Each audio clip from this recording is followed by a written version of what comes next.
All right. We left off yesterday on chapter 29. Sorry, computer problems. There we go. And here's the picture.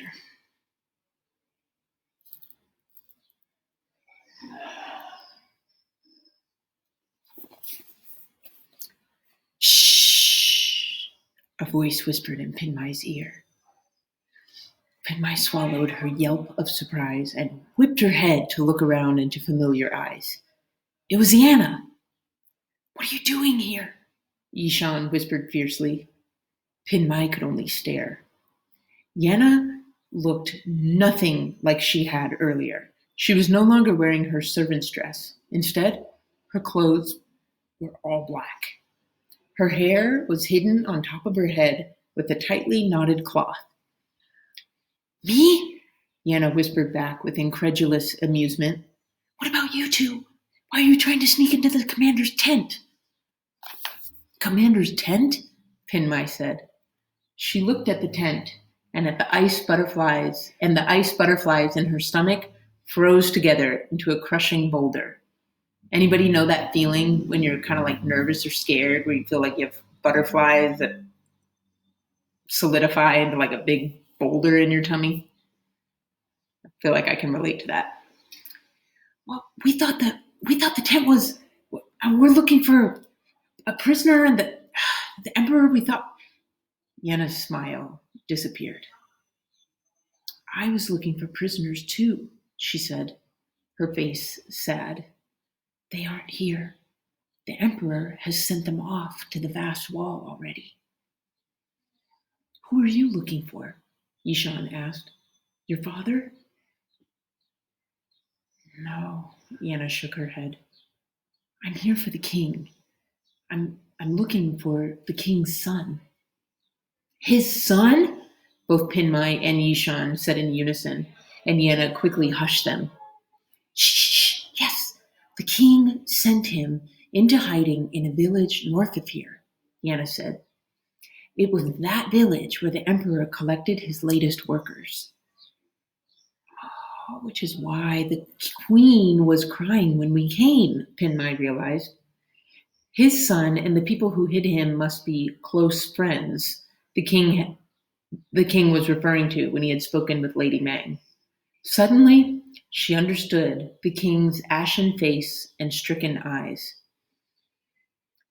Did he send you to look? Yishan said in an offended tone. That's pretty rotten of him. No, it was my idea, Yana said, drawing herself up taller. And if it wasn't for you, I probably never would have offered. Me? Yishan said. No, not you, Yana said, smirking at Yishan. She nodded over at Pinmai. You! Me? Pinmai said, just as surprised. Yeah, it was that story you told, Yana said. I started thinking about it and it made me feel ashamed.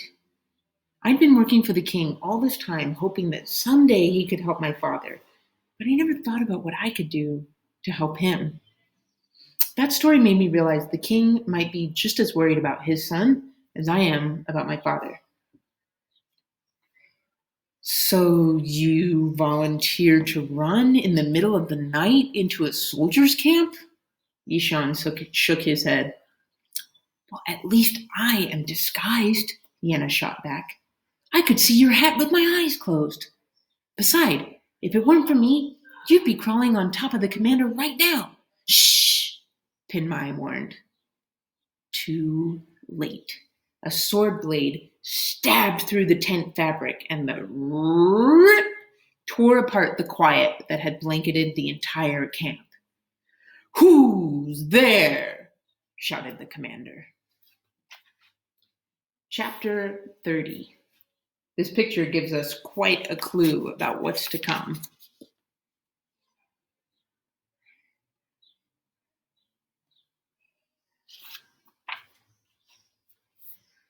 This way, Yana said, pulling them behind a rock sculpture.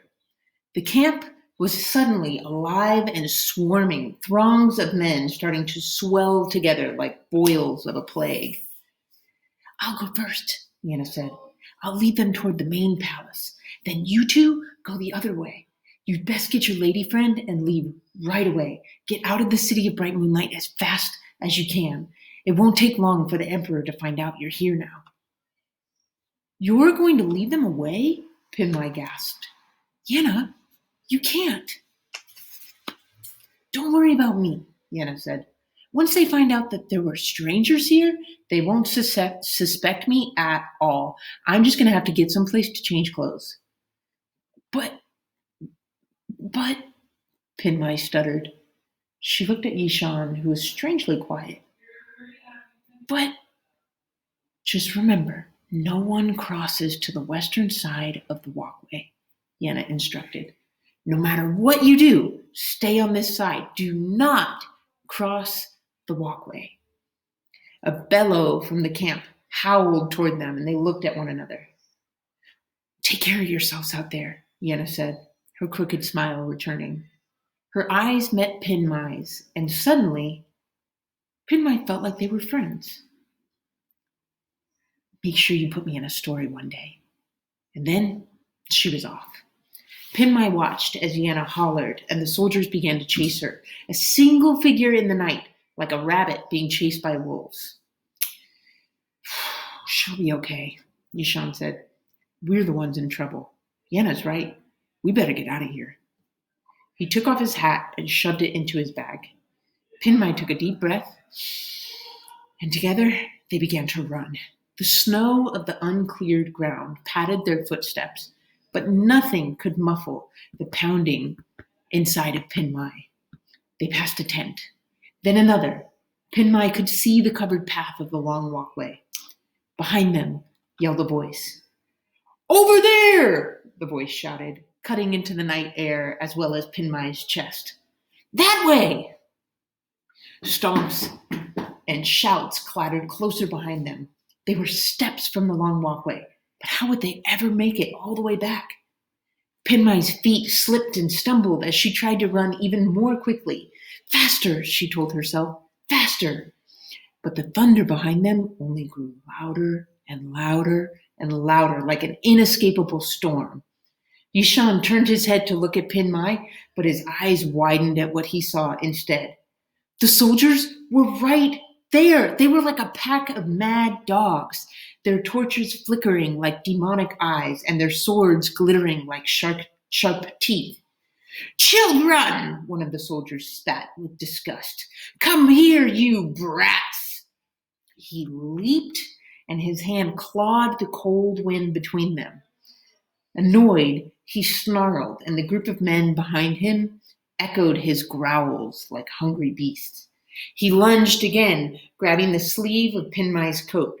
She pulled with all her strength, but he only laughed.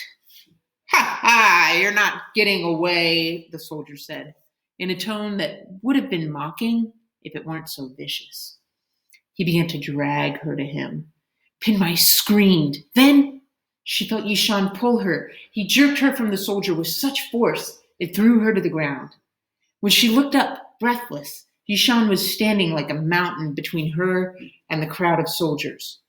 "Yishan!" she screeched as she scrambled up. She pulled at Yishan, tugging him with all her might to lead him away. "Come on!" He let himself be pulled a few steps, but he moved with such reluctance that she finally lifted her head to see what he was looking at. Then she too stopped. The soldiers weren't following them. They stood all in a row alongside the long walkway, the fires from their torches trembling. What were they waiting for? Why were they just standing there? Then Pinmai realized she was looking at the soldiers through the posts of the covered pathway. That meant that she and Yishan were on the other side, on the western side. She and Yishan had crossed the long walkway. Chapter 31.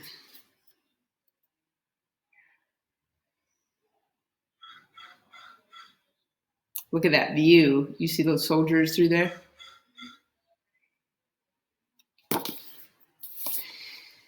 We're on the wrong side, Pinmai whispered to Yishan. We're on the wrong side. They glanced at the soldiers, who were eerily quiet.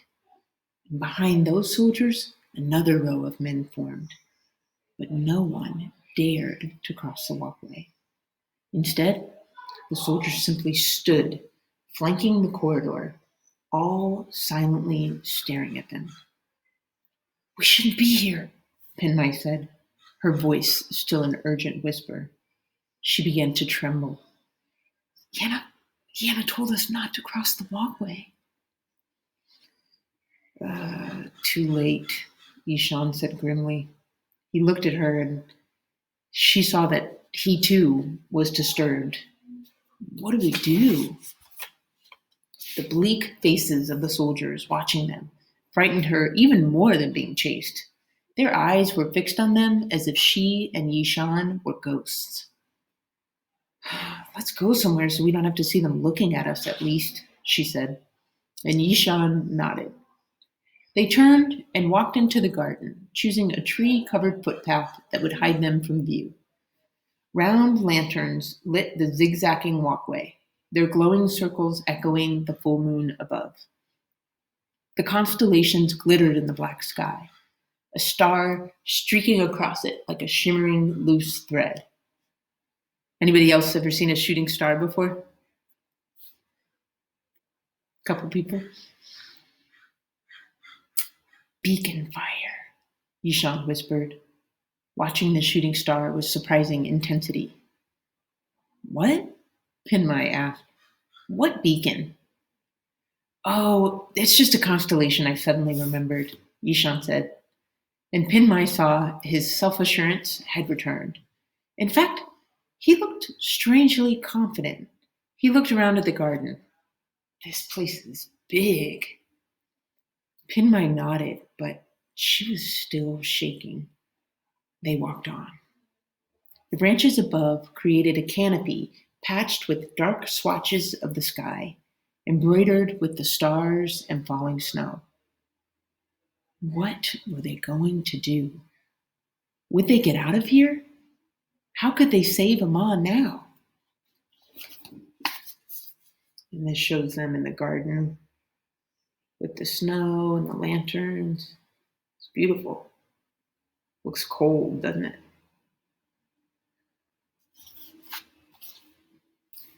Across the frozen lake, a pavilion was brightly lit. Pinmai stared. Even from the distance, she could see two silhouettes inside it.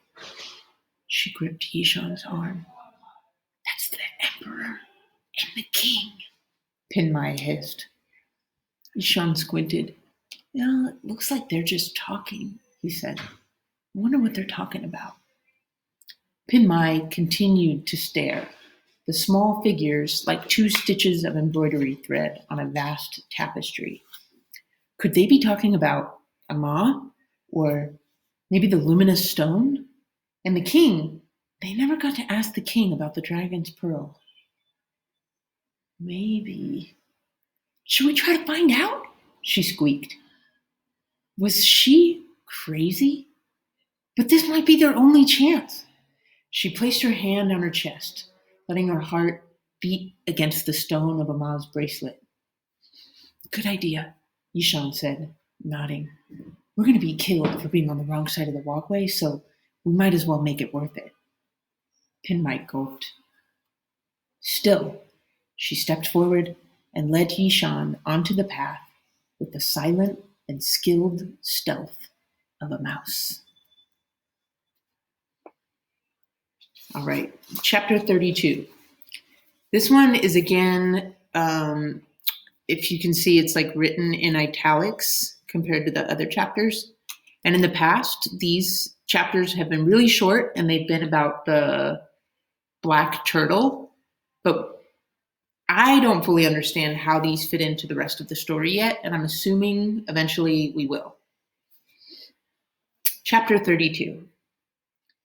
He was tired. He had slashed and snapped, struck and roared, but it had done nothing. He had only beaten the air that slipped and slithered around him like smooth silk. Even his screams and howls seemed to have been smothered in that brilliant blankness. His throat was raw from screaming. His arms and legs lay limp. He was the black tortoise of winter, indestructible, invincible. But that did not matter. His strength and power could not help him. There was nothing for him to fight, no one for him to conquer. He could do nothing, except he could do what he had never done before. He could do what he had never imagined he would ever have need for. The gold glimmered at him, mocking and taunting. He closed his eyes. Perhaps it was time for him to ask for help. And that is where we stop for today.